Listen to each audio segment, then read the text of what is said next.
नमस्कार, खबरों की खबर में आपका स्वागत है। बड़ा मजा आ रहा है। ये जब से अयोध्या में प्रभु श्री राम के जन्म स्थान मंदिर के गर्भगृह के नीचे से प्राचीन मंदिर के जो सबूत निकल रहे हैं, उसको लेकर मुझे लगा कि कुछ इतिहासकार सामने आएंगे, खास करके वो वामपंथी इतिहासकार जो अब तक कह रहे थे कि वहां तो कोई मंदिर थी ही नहीं, आज तक कभी कोई मंदिर ही नहीं थी, और जो बाबरी मस्जिद बनाई गई थी वो समतल जमीन के ऊपर बनाई गई थी।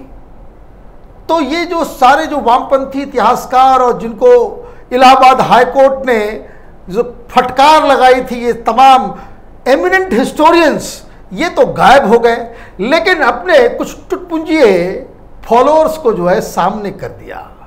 कुछ लोग सामने आ गए जिनकी पूरी रोजी रोटी ही ये मंदिर मस्जिद के विवाद पे आप तक 20-25 साल से चल रही थी। सबसे बड़ा नाम इसमें जफरयाब जिलानी साहब का है, वो वकील हैं। उन्होंने आकर के एक नया बम फोड़ दिया। उन्होंने कहा कि भाई ये जो अचानक से जो हिस्टोरिकल एविडेंसेस निकल रहे हैं, ये दरअसल एविडेंसेस नहीं है, ये तो बीजेपी आरएसएस के लोगों ने वहां रख दिया है, और इसलिए तमाशा किया जा रहा है कि ताकि बंगाल, बिहार और उत्तर प्रदेश के चुनाव में इसका इस्तेमाल किया जा सके। वही पुराना राग, वही एक ही रिकॉर्ड प्लेयर ये लोग बजाते बजाते बजाते बजाते खुद की अपनी सब सारी साख को इन लोगों ने जमीन के अंदर गर्त में डाल दिया। लेकिन अभी भी इनकी आदत बिल्कुल नहीं बदली है। लेकिन एक और सुरमा पैदा हो गया सोशल मीडिया पे, उसने कह दिया कि ये जो निकल रहे हैं सामान, ये बौद्ध धर्म का, बौद्ध मंदिर का कोई निशानी है, और इतिहासकार ये अयोध्या नगरी जो थी वो बुद्धों की नगरी थी, और बुद्धिज्म वहां पे बहुत ज्यादा था, और उसी के ये अवशेष है। मूर्खता में इन लोगों ने पीएचडी कर डाली है। अब ये समझ में नहीं आ रहा है कि इस आदमी को क्या कहा जाए।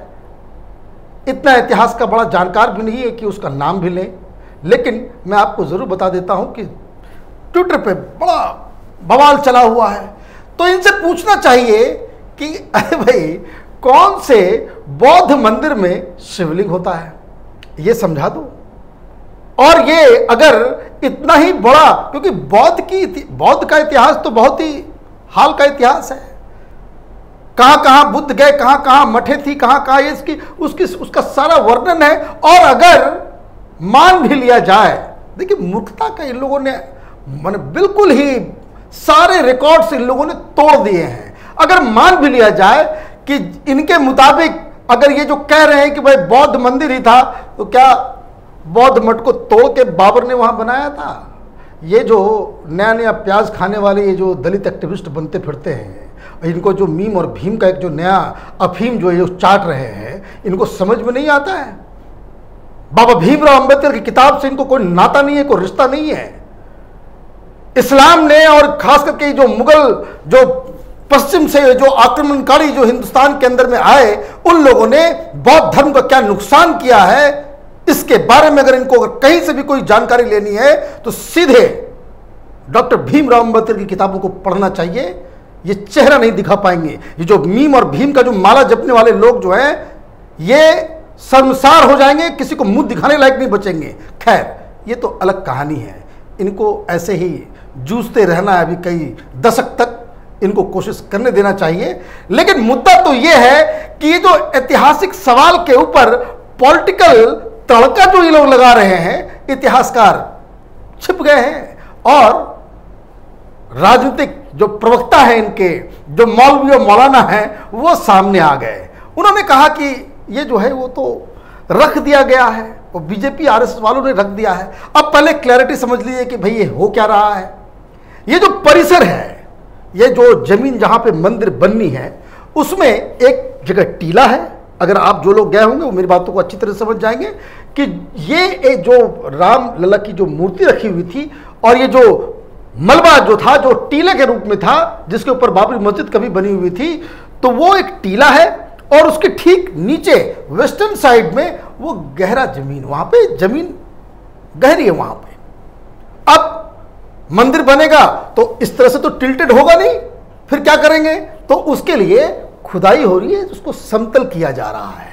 ये तस्वीर देख लीजिए, लेटेस्ट तस्वीर है, किस तरह से वहां पे जेसीबी से वहां पे जमीन को बराबर किया जा रहा है। तो अब जब वो खुदाई हुई, और मैं एक बात और बता देता हूं, ये लोग, ये सारे वामपंथी, ये लेफ्ट लिबरल कमाल, ये जो आज तक माला जप रहे थे कि वहां कुछ कोई एविडेंस नहीं है, और ये जो कह रहे हैं कि बुद्ध की मंदिर है वहां पे, तो इन लोगों को अभी और बहुत शौक लगने वाला है। वो शौक इसलिए लगने वाला है क्योंकि ये जो मंदिर का निर्माण हो रहा है, ये 40 फीट नीचे गहरा इसकी नींव पड़ने वाली है। मतलब 40 फीट तक खुदाई होगी, और अभी तो शुरुआती है, अभी तो सिर्फ टीला को ही हटाया गया है। अंदर और क्या क्या चीजें निकलेंगी और कब कब इनको बेइज्जती सहना पड़ेगा, ये इनको अभी समझ में नहीं आ रहा है। लेकिन फिर भी ये डिबेट में कूद गए, भाई इसको बता दिया कि भाई ये लोगों, तो ये जो पहला 11 तारीख से वहां पे काम जब चालू हुआ, तो उस टीले को समतल करने के लिए, ताकि वहां से फिर जो मंदिर निर्माण का जो काम है, जो पिलर्स डालने के जो काम है, वो शुरू किए जाएंगे, उसके लिए बराबर किया गया। तो वहां से ये सारी चीजें निकल रही हैं। वहां पे मैं आपको बता दूं, बिल्कुल क्लैरिटी के साथ, वहां पे एक मतलब 100% जितने सारे आर्टिफैक्ट्स निकल रहे हैं वो एंशिएंट नेचर के हैं। के मोहम्मद साहब हिंदुस्तान के सबसे नंबर 1 आर्कियोलॉजिस्ट हैं। वो कह रहे हैं कि 8वीं शताब्दी का है। अगर 8वीं शताब्दी का है तो हिंदुस्तान में तो उसमें इस्लाम था ही नहीं, कोई मुसलमान ही नहीं था, इस्लाम तब तक तो आया ही नहीं था हिंदुस्तान के अंदर में। तो वो मसला जो है एक है। लेकिन ये जो 8वीं शताब्दी की जो बात है, ये तो ऊपर के लेयर्स की है। अगर ये और खुदाई होगी, और अगर नीचे के समान और निकलेंगे, नीचे और भी कोई सबूत निकलेंगे, तो ये शताब्दी जो है और पीछे चलती चली जाएगी। अब इसको समझिए कि जितना हम नीचे जाएंगे, जितने जो एविडेंसेस जमीन के नीचे जितना ज्यादा नीचे होगा, तो उसकी तारीख जो है और भी पीछे चलती चली जाएगी। और इसका तरीका क्या है, अभी तो मोहम्मद साहब ने अनुमान लगाया है, लेकिन इसकी बाकायदा साइंटिफिक डेटिंग की जा सकती है, जिससे ये विवाद जो है और भी बिल्कुल क्रिस्टल क्लियर हो जाएगा। तो एक अच्छा, ये बात मैं आपको बताता हूं, बड़ा इंटरेस्टिंग है ये, कि ये जो बुद्ध की प्रतिमा, बुद्ध की जो बात हो रही है, वो आखिर है क्या। बुद्ध वाली बात ये है कि ये जितने फर्जी लेफ्टिस्ट पत्रकार हैं, ये लोग इतिहासकारों से बात करते हैं और आर्टिकल लिख देते हैं। और इतिहासकार भी इतने जेएनयू वाले लेफ्टिस्ट पत्रकार, इतिहासकार, ये इतने धूर्त हैं, ये सामने नहीं आते हैं, और ये किसी अपने चेले चपाटी को, चमचों को जो है वो आगे कर देते हैं, वही आर्टिकल लिख देता है, तो कभी इंडिया टुडे में, तो कभी हिंदू में, तो कभी कहीं इंडियन एक्सप्रेस में। और इतिहासकार के एक एमिनेंट इतिहासकार ने ये कहा, एमिनेंट इतिहासकार ने वो कहा, और वो सब बैठ करके जेएनयू में लोग डिक्टेशन दे देते हैं, सबके सब फर्जी। अब हुआ क्या था, जैसा कि हम लगातार इस बात को कहते आ रहे हैं कि जब बाबरी मस्जिद गिराई गई, तो इन फर्जी इतिहासकारों ने ये सारे, चाहे उसमें रोमिला थापर हो, चाहे इरफान हबीब हो, चाहे आर.एस. शर्मा हो, चाहे डी.एन. झा हो, ये सब तथाकथित पिलर्स हैं हिंदुस्तान के इतिहासकारों के बीच, लेकिन ये सब फर्जी लोग हैं। इन लोगों ने एक report to nation, historians report to nation नाम का एक दस्तावेज दिया था, और जाकर के वो उसको सर्कुलेट किया था कि वहां पे समतल जमीन है। अच्छा, जब समतल जमीन बोल दिया, तो ये 10 साल तक मुस्लिम समुदाय इनके बहकावे में आकर के समतल जमीन, और यही जो लोग आज कह रहे हैं कि भाई बुद्धिस्ट मंदिर है वहां पे नीचे, वो लोग कह रहे थे कि भाई माला जप रहे थे कि नहीं, अब इतने बड़े बड़े इतिहासकारों ने कह दिया। ये इतिहास का सवाल है, ये बीएचपी आरएसएस वाले क्या बताएंगे, ये संघी लोग कैसे तय कर देंगे कि इतिहास क्या है। तो होता यह है कि ये लोग 10 साल तक वो माला जपते रहे कि भाई ये समतल जमीन, कोई मंदिर नहीं। अब 2003 में बोल दिया कि भाई क्या तय ऐसे होगा। इलाहाबाद कोर्ट ने कहा कि भाई ये जो रिपोर्ट आई है रडार वाली, उसमें अंदर बहुत सारे स्ट्रक्चर्स नजर आ रहे हैं, क्या वो अनइस्लामिक हैं, तो इसका मतलब है कि अंदर मंदिर है। तो 2003 से खुदाई शुरू हुई, और खुदाई में भी 50% मुस्लिम, 50% हिंदू, 24/7 सबकी रिकॉर्डिंग हुई। ये कह भी नहीं सकते पिछले बार की तरह, जैसे अभी कह रहे हैं ना कि ये सारे लोग जो है वो सामान को, बाबरी मस्जिद गिरा देने के बाद ये सारे जो एविडेंसेस निकल रहे हैं, इसको आरएसएस वाले, बीजेपी वालों ने जाकर के वहां पर रख दिया। थोड़ा भी अकल नहीं है, सरकार चली गई, वहां पे केंद्र में कांग्रेस पार्टी की सरकार, वहां पे समाजवादी पार्टी की सरकार, वहां पे सारे लोग मतलब कि समाजवादी, मायावती, सब लोगों ने मिलकर के वहां पे अंदर जो है सारे एविडेंसेस रखवा दिए। वहां पे कोई पर नहीं मार सकता था, और ये लोग इतने बड़े बड़े, और इसके लिए बड़े बड़े ट्रक्स लाने होंगे, जो एविडेंसेस निकल रहे हैं छोटे छोटे हैं।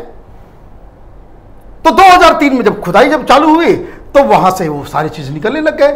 तब ये फर्जी इतिहासकार, यही लोग जो लोग कह रहे थे कि भाई समतल जमीन है, वहां आज तक कभी कोई झगड़ा हुआ ही नहीं, वहां कोई मंदिर था ही नहीं, कोई इसके कोई एविडेंसेस ही नहीं है। और जब नीचे से जमीन से जो है जब सबूत बाहर आने लगा, तब इन लोगों ने, इन सारे फर्जी लोग हैं, इन लोगों ने कहा कि नहीं नहीं, देखिए फाहियान जब आया था तो उसने कहा था कि अयोध्या में बहुत सारे जो है बौद्ध मठ हैं, तो ये हो सकता है कि बौद्ध मठ हो।